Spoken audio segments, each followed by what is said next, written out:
Oh my gosh. Did you even swatch? How many times did you count those stitches?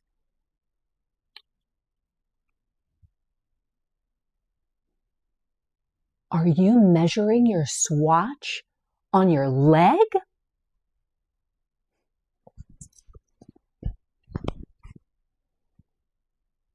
Are you not weaving your ends in on the inside of that sweater? Did you just tie those ends in a knot?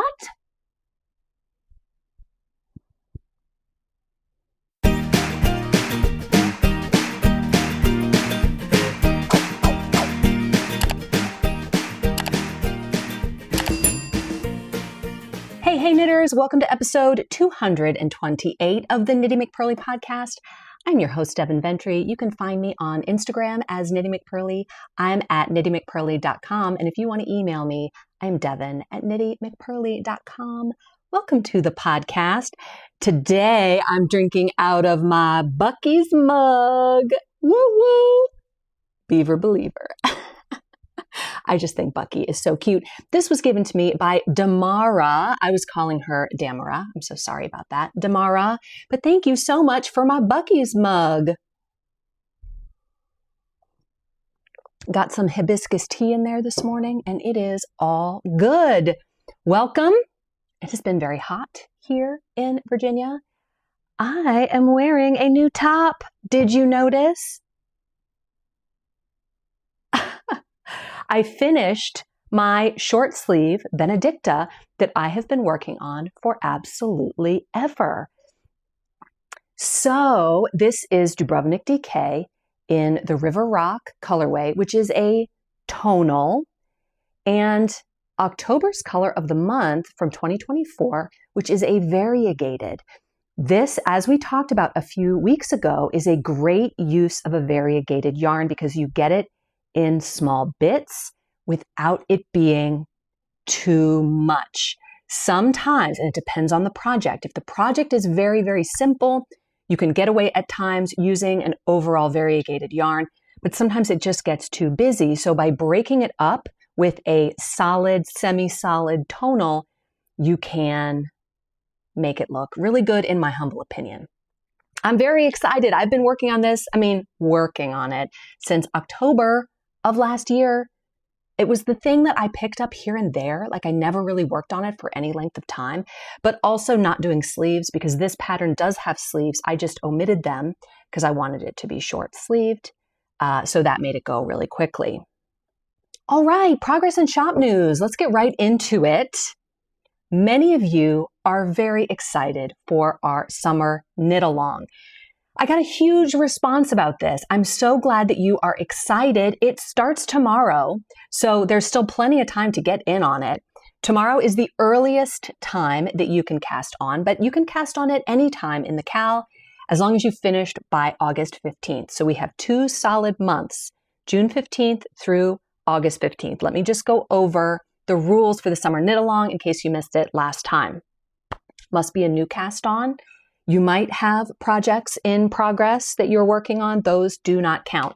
You have to cast it on for the Cal. Cast it on tomorrow, the 15th, or thereafter, finish by August 15th, and you can knit any pattern you want or crochet. Feel free to crochet. You do not just have to knit. It has to be a summer top. Knit it or crochet it. You get an extra entry if you use Knitty McPurly yarn and an extra entry if you use a Knitty McPurly pattern. You post your finished glamour shot, so not a dirty mirror selfie, but someone else takes the picture, you are smiling, and you're in your yard or your house or wherever that looks nice. Post them on Instagram with hashtag KMPSummerCal. I put one up there this morning, so if you go to that hashtag, it has the rules and like the opening picture for the Knitalong. I used my Summer Vibe Knitalong that I knit last summer as the picture, but like I said, you can knit any pattern you want. Winners will be chosen randomly on August 15th, so you don't have to do any special thing other than follow the rules to get an entry, and you can get up to 3 entries to win the gift card, and those will be chosen on August 15th. Okay. So yeah, thank you so much for loving the summer vibe kits.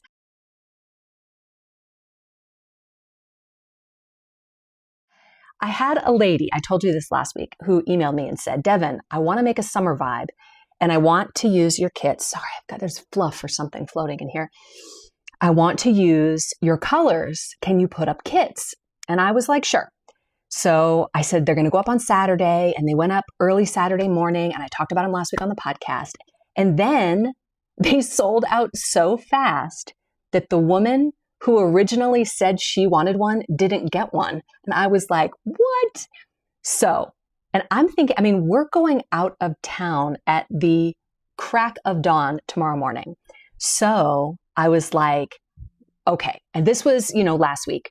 So I was like, okay, I think I can get more yarn shipped to my house, get these dyed, dried, skeined, and shipped out by this morning. And I did. So anyway, I put a few more up, and those sold out really quickly. And I got some comments saying, can you make more? So when I get back from my trip, if you want more summer vibe kits, I will do some more. But, like I said, I'm going to be out of town, and then I'll have to restock, and it's a process to do these kits, but I can do it for you if you want. It's a good deal because it's 9 skeins of yarn at $20 each. Like it's a really good deal. So I have a little mini. So here's what happened from my own life. Remember last week when I said I ordered Sari Nordland's new book, Summer Knits. I found it from U Fibers, I think, a yarn store in the US that had it in stock, and I ordered it, and I was like, yes. And it was shipped like $45, which was a lot for a knitting book, but it has a lot of patterns in it, and if you consider how much that is per pattern, you can do it like that, but I'm probably not going to knit every pattern. But I wanted the book because it looked beautiful. So this week, like Wednesday maybe, I'm thinking, I didn't get like an email confirmation saying, we received your order or any shipping notices, because I wanted it to take on my trip so that I could start the summer Knitalong. So I'm looking, I don't see any emails. And so I go into my credit card, no purchase. I didn't buy it. I think what must have happened is that last step where you click purchase. Like I did all the stuff up till that last button and I didn't push it. So I went back to look, sold out. Other yarn stores at a higher price, sold out. I could pre-order, but that would cost me like $65. I was like, what? I was so bummed because I really wanted that book. There is a vest in there particularly that I wanted to make, this one, for the summer Knitalong. I just think it is so beautiful. And so I looked on Ravelry and the pattern's there, but you can't buy it individually. Sometimes you can, sometimes you can't. I see the benefits of both. You want people to buy the book, and if they can buy the pattern they want individually, they might not buy the book. I think I would have bought the book anyway because I think it's so beautiful. So I thought, okay, I'm not going to get this pattern for the summer Knitalong. It's not going to work out. So I was like, okay, what am I going to do? Well, Lori of Arkansas Yarn Co. Hi, Lori. I know she doesn't watch because she doesn't have time, but hi, Lindsay. Tell Lori I said hi. She put out an email. I don't even know if I still have the email. If I do, I'll put up a picture. And she had this beautiful tank top on by Jessie Made, and it's a free pattern. I forget what it's called. I'll link it down below. But it's free. And I thought, Lori looks so great in that. And I loved hers. And if I had just seen the one in the pattern, I wouldn't have been as interested, but Lori made it look great. So I thought maybe I'll make that. But then I wasn't excited about it. And I thought, what color am I going to use? I don't know. I'm not excited about it. So I thought, you know what? I missed out on Sari Nordland's book, but I bet she has other patterns, and she does. So I looked on Ravelry. And I didn't buy them on Ravelry. I bought them directly from her on her website. But I picked 2, the Vivian T. So here is the front of it. Isn't it amazing? Like there's a lot going on. We've got texture stitches. We've got cables. But it's just beautiful. And then there it is in the back. It's so pretty. So I loved this one. I also loved this one called the Calliope top, which is a tank top with a beautiful lace twisted stitch top to it. I just thought that was so beautiful. And here on the back, she just has that same picture. Sometimes she has the back on the back, but I guess it's just the same. So I was torn. I was like, which one of these am I going to make? And I found that the one I was most excited to wear is this one, the Vivian. There it is, the Vivian T. So I bought both of these patterns, but this is the one that I'm going to make for the summer knit along. It is fingering weight, and she actually calls for a half merino, half cotton fingering weight yarn, which, if you are a regular viewer of this podcast, you know is my favorite summer yarn, Fiji fingering.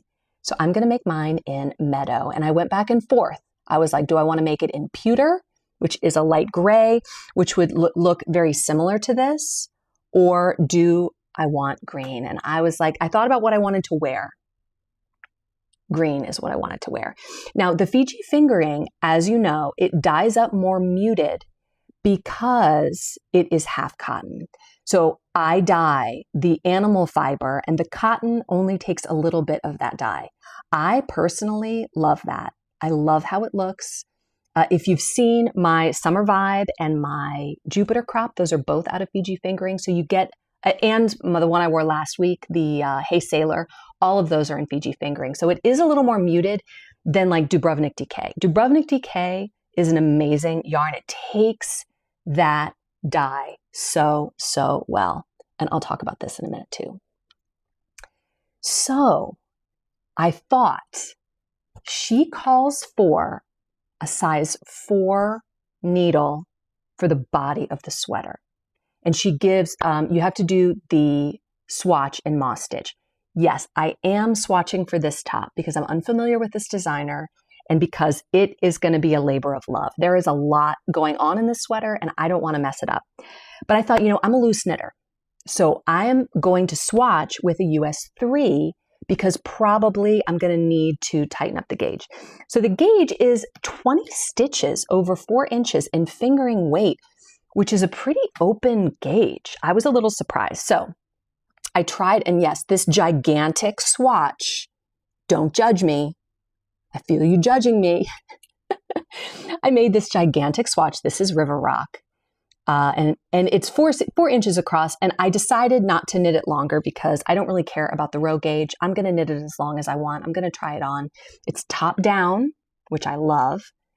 But I decided to try it in the US 3, and this is, I can't remember if it's 26. I think it was 28 stitches over 4 inches. So I was like, oh, okay, well, 3 is no good. That's not going to work.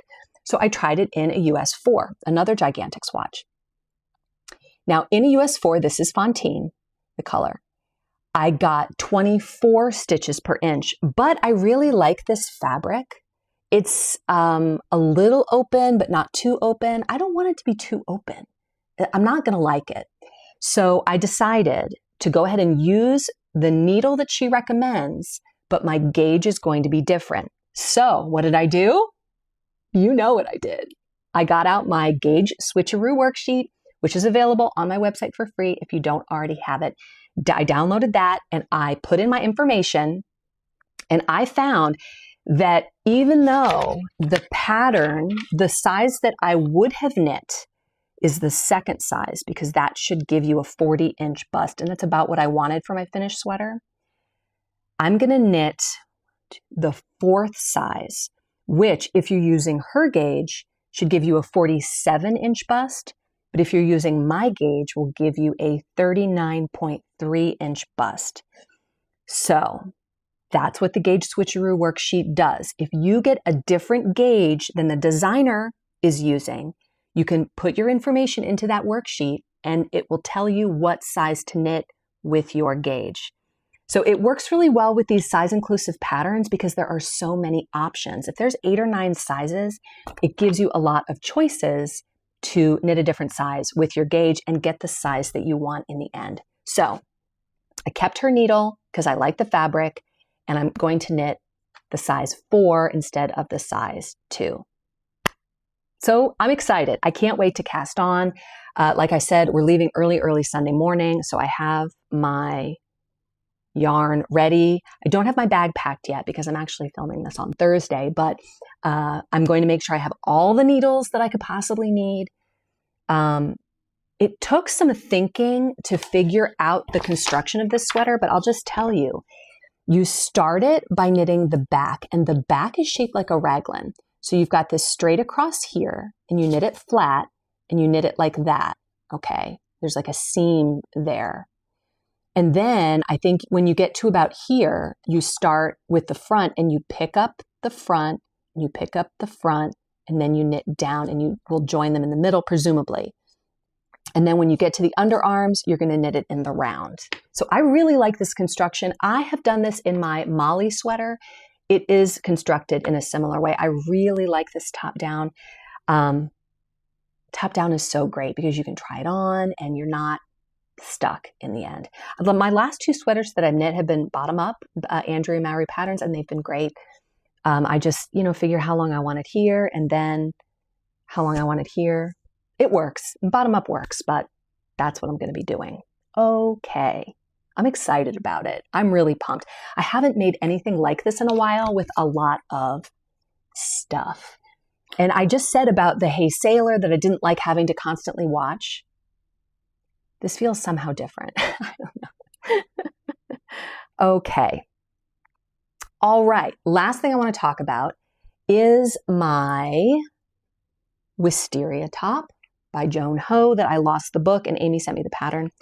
Now, last week I said that I had 2 skeins of the May color of the month and I didn't match them. Like if you order 2 skeins of a color of the month from me, I'm going to visually match them because I'm assuming that they're going to go into the same project and I'll make sure they look good together. I never would have put these 2 together, but because they were for me, and I didn't go to the trouble of just carrying this to my studio to compare. That would have been way too hard. I mean, come on. Because I didn't do that, they ended up being a little bit different. And I didn't want to just pick up with what I had last week. So I ripped back. And I have been alternating every other round. And I think it looks great. There's like an inch at the bottom that I didn't rip out. And I asked Gigi, I was like, Gigi, do you see that there's a slight color difference in the bottom? And she's like, they look really hard. I'm like, well, maybe that will look like, the bottom ripping. And after that, it blends really well because it's every other row. But I am cruising on this. I didn't mind ripping it out and I didn't mind getting back too close to where I was. I just didn't mind that at all because it's DK and it's 2x2 rib and it's just delightful. And that's one benefit of a bottom up sweater is that the beginning is easy and it helps you figure things out like your gauge and your tension and how it looks like it's going to fit, where you're not like, if it had been a top down sweater, I would have had increases and things I had to rip out and do over again. And that would have been a little more annoying. So that is one benefit to the bottom up situation. Okay. Topic of the week. I know I said that we were going to talk about how to wear shawls, but my Knit Nation newspaper came. So I'm going to push the shawl topic off until not next week because I won't be here. I will still be out of town next Saturday. So there won't be a podcast next week, but the week after that, which is like the 30th, around the end of the month, we'll talk about the shawls on that one. But my Knit Nation came. Now, it did take a long time to come. This is issue 3. And the reason is because if you order at a certain time, you're in the queue to get the next issue. So sometimes it takes a long time because I was like, gosh, it was like 5 weeks from the time I ordered to the time it came. It's because they do a shipment of that issue out. And then if you sign up right after that, you're going to have to wait until the next issue goes out. I looked at this. I looked this over. I have a couple things to say about my overall opinion, but I will say I no longer think it is China. I believe that it is Brittany and her husband putting this out. Not sure why I feel that way. Partly, she has a letter in here from Brittany and it lists the editor-in-chief, which is her. the head of operations, which is her husband, and just a handful of contributors and tech editors and illustrators. I'm not going to rule out that it's not partly done by AI, but I'm okay with it. My overall impression is that it's good. I like it. I think it's well done. I did cancel my subscription, and the reason I canceled it is just because I don't have time to do the fun things in here, even though I do think that they are fun. So issue 3 has this Arlo lace cardigan. I believe this is the only picture of it, so that is a little bit disappointing. It also has, let me just show you what is in this issue so you can get an idea if this is something you're interested in.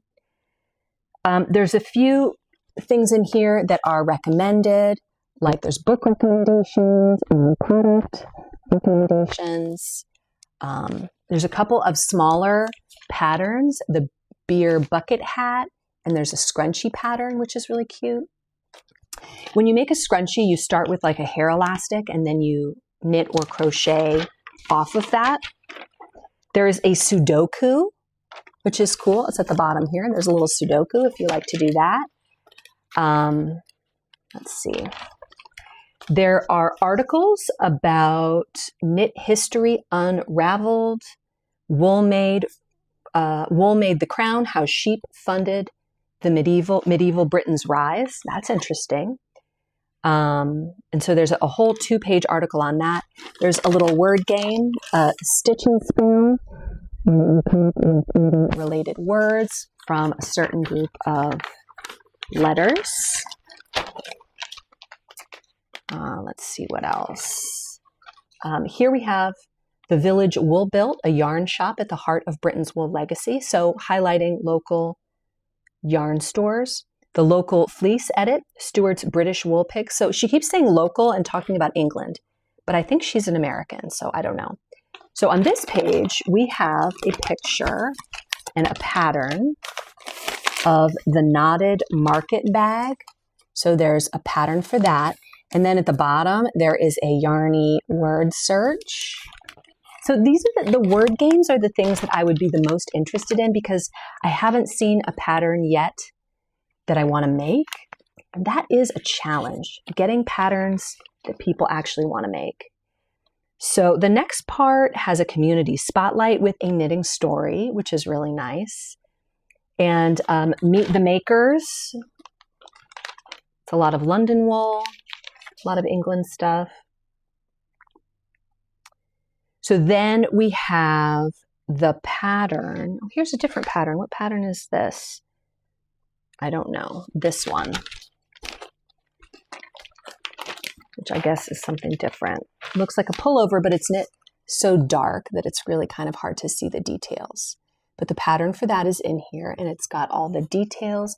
I see tips for spinners and knitters, which is cool. I don't spin, but that's just because I don't have time.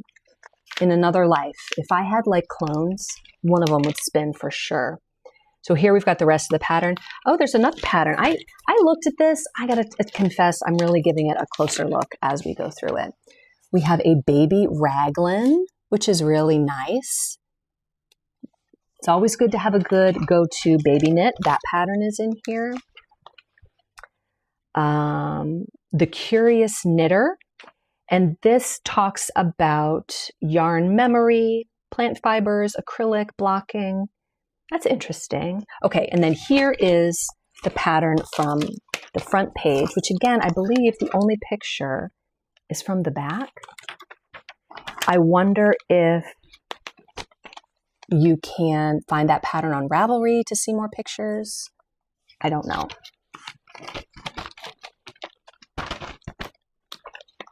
All right, now towards the back, it comes into the things I'm really interested in, which are the word games. So here we have the rest of the pattern. There is a Knitstrology section, which I think is just a little bit whimsical. I don't think it's serious. But anyway, Dear Grandma Angie, Your Needles, Yarn, and Life Advisor. So that's cute. There's Dear Grandma Angie, where people have asked questions. And then at the bottom, There is a comic, Attack of the UFOs, Unfinished Objects. Isn't that cute? So Dear Angie is at the top. Attack of the UFOs. And what does that say? Tangles tailed from Knit Nation. Oh, I see. That's it goes with the comic. Cute. There's a section called Stitch Break. Patent pending. Every knitter has MacGyvered something or other. A makeshift stitch marker from a paper clip, a yarn bowl made from a salad spinner.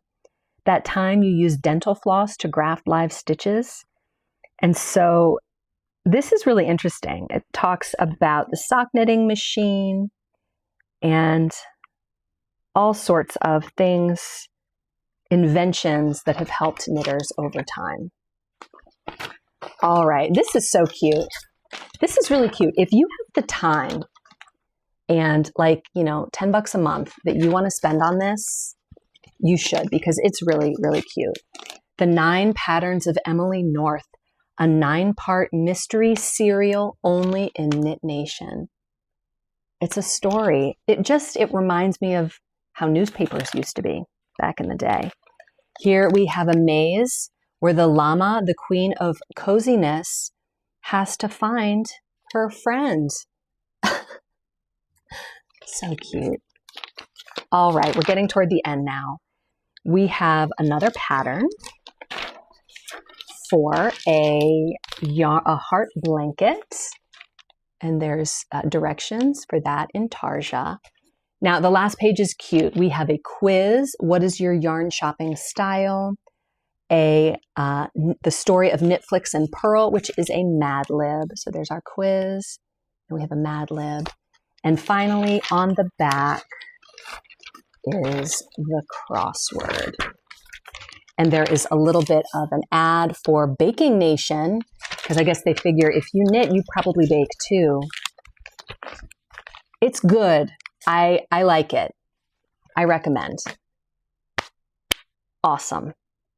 Okay, comments and recommendations. Christy says, Devin, the Hay Sailor is lovely. Regarding the whole inheriting knitted things discussion, when my mom passed away a few years ago at age 90, her 6 grandchildren got to go through her house and choose things to remember her by. I love that. That is so great. Every one of them grabbed at least one knitted Afghan, and they used them all the time. She and her mother, their great-grandma, years ago knitted with crochet cotton a full-size bedspread. Oh, man. It is unbelievably heavy, gorgeous, and I currently have possession of it. I don't know who will get it when I pass, but I'm quite certain it will continue to travel through the generations. P.S. The summer cal is a great idea. Yay, I hope you'll join us, Christy. Karen Red Baron says, when I started knitting, I thought shawls were for old ladies, but eventually I was compelled to knit one and then I fell in love. One of my favorite knitting epiphanies was when I realized that it's always cold in church, so I could justify knitting 52 shawls and buying the yarn, of course. I have a Pinterest board of shawls, including how to wear them because they're not all the same. That's really helpful. Since I'm going to wear it because/when I'm cold, I've come to the conclusion that they have to fall pretty far down my spine because that's where I'm usually cold. That's true. A lot of the cute ways to wear a shawl are not necessarily the warmest. And speaking of shawls, do you remember the beautiful shawl that Shelly made for me? My husband and I are going to the wedding of the daughter of one of our closest friends at the end of the month, and I'm totally going to wear that for Mass because my dress is like a strappy dress. So I'll put that on for Mass, and I'm just going to put it over my shoulder. I'll send you pictures when that actually happens. Catherine, hi Catherine from New Zealand. She says, regarding your comment about if I die, you can have my knits, I have cleaned out both my parents' and my in-laws' houses. Both my mum and mother-in-law were crafters, and I ended up with a number of whips that I felt pressured to finish, but struggled to finish. I told my husband and my best knitting friend, Emily, that Emily and my daughter can go through my many whips and yarn stash and take what they want and give away the rest. There's no pressure to finish anything. Amen.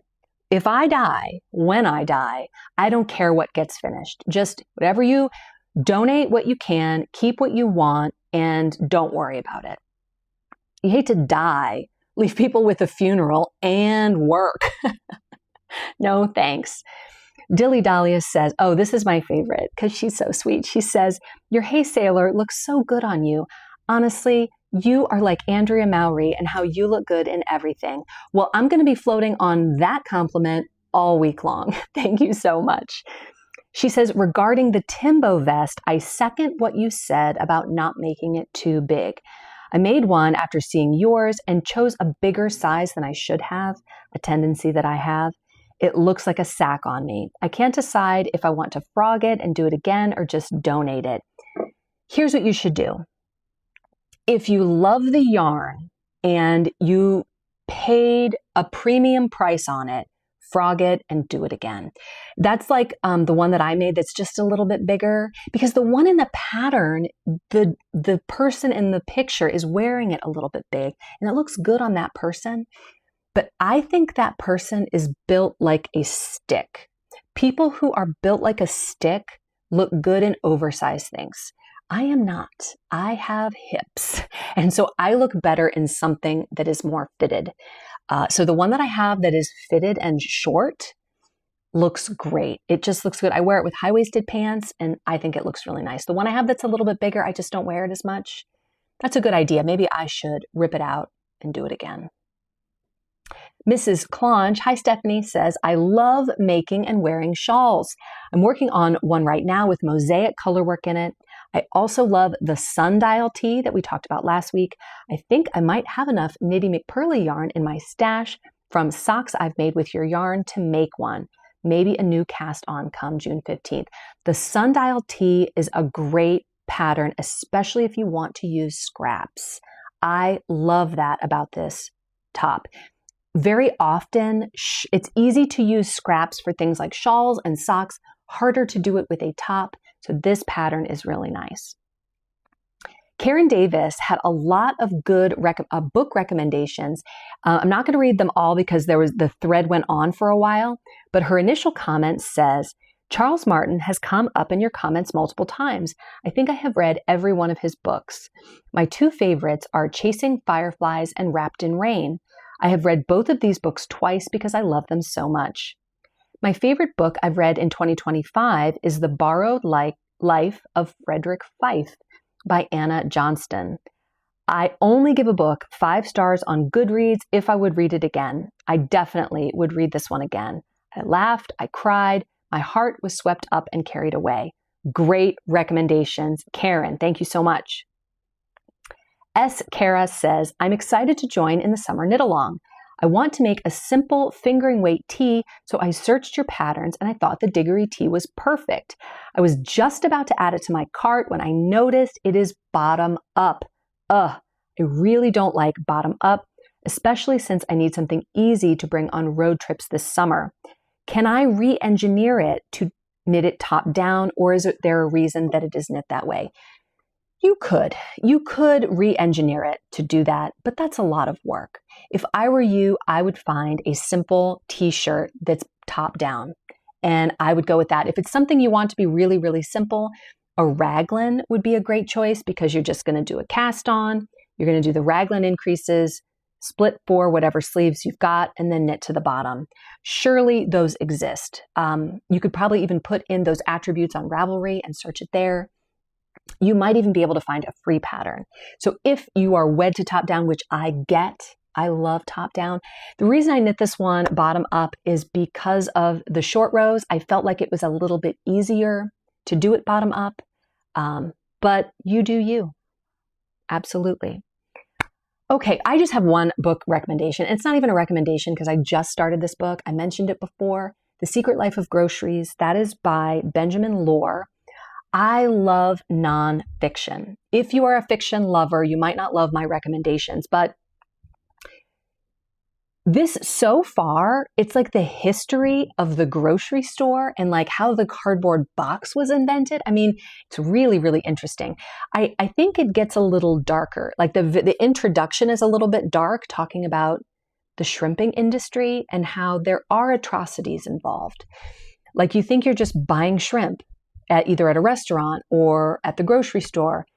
But if you trace that shrimp back, some of it's not good. And so sometimes you just don't want to know. And I get that. I kind of don't want to know, but I'm also curious. I love history. So as you can tell by my Tom Standage obsession, where he talks about the history of this one thing, it's just so interesting to me. Anyway, moving right along to knitting fantasies. So since I have already introduced you to two probably new to you patterns, the Calliope top and the Vivian tee, I decided to pick one more pattern by Sari Nordland, and this is the Mila vest. She has a lot of great patterns that are not in her new book, just ones that she had published before. If you like cables and just kind of difficulty in one color, she has a lot of patterns like that. A lot of long-sleeved ones, but also summer ones. The cool thing about this vest is that it is DK. She used Knitting for Olive Pure Silk, which is a light fingering held double.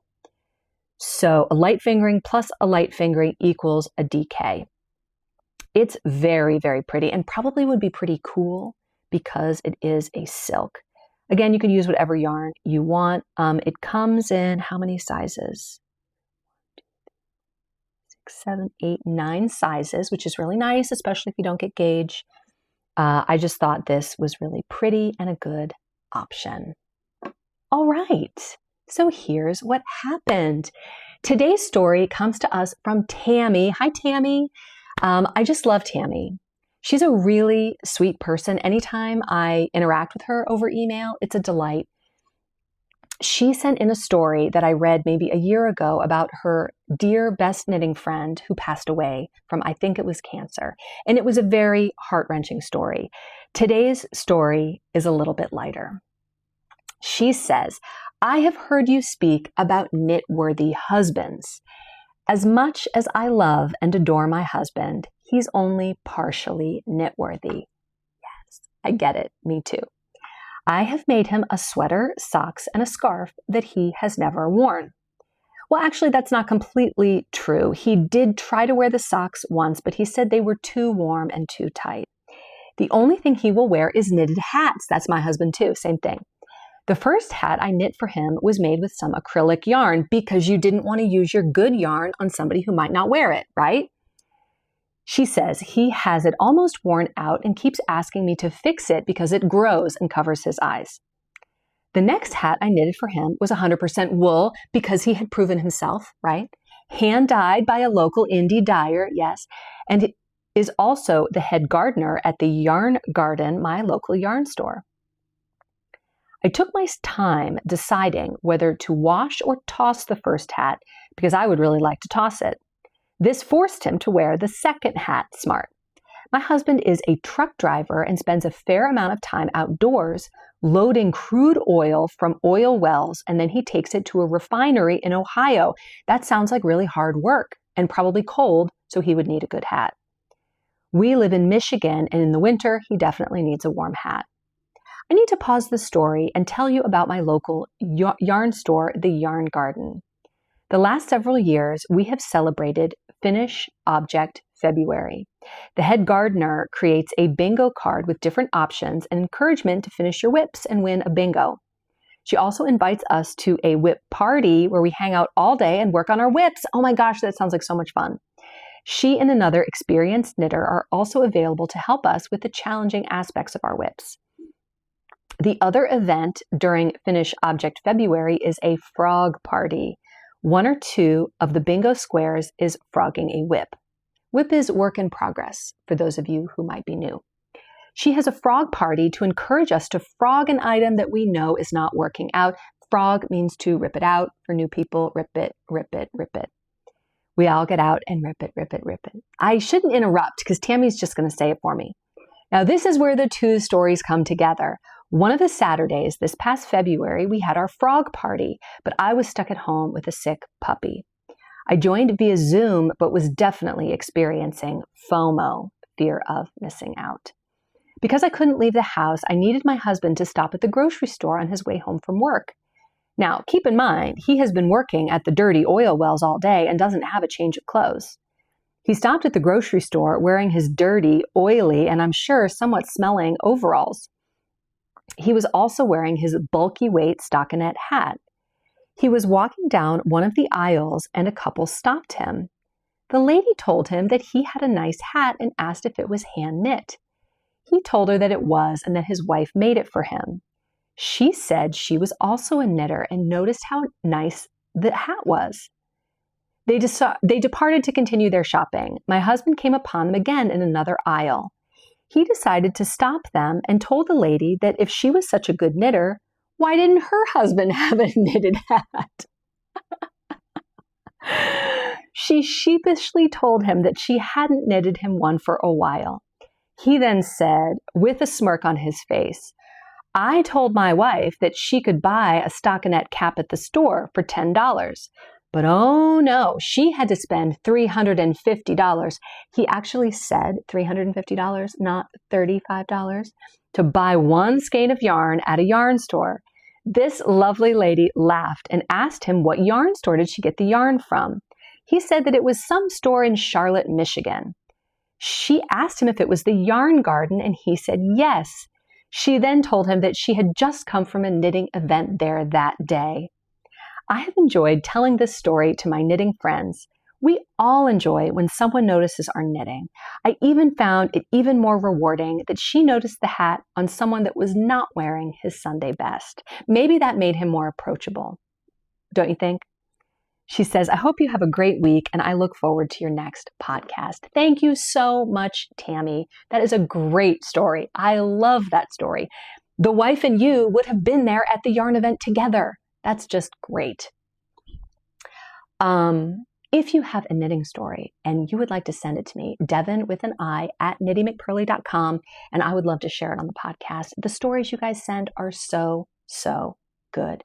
Thank you. One more thing I wanted to say is today is Worldwide Knit in Public Day.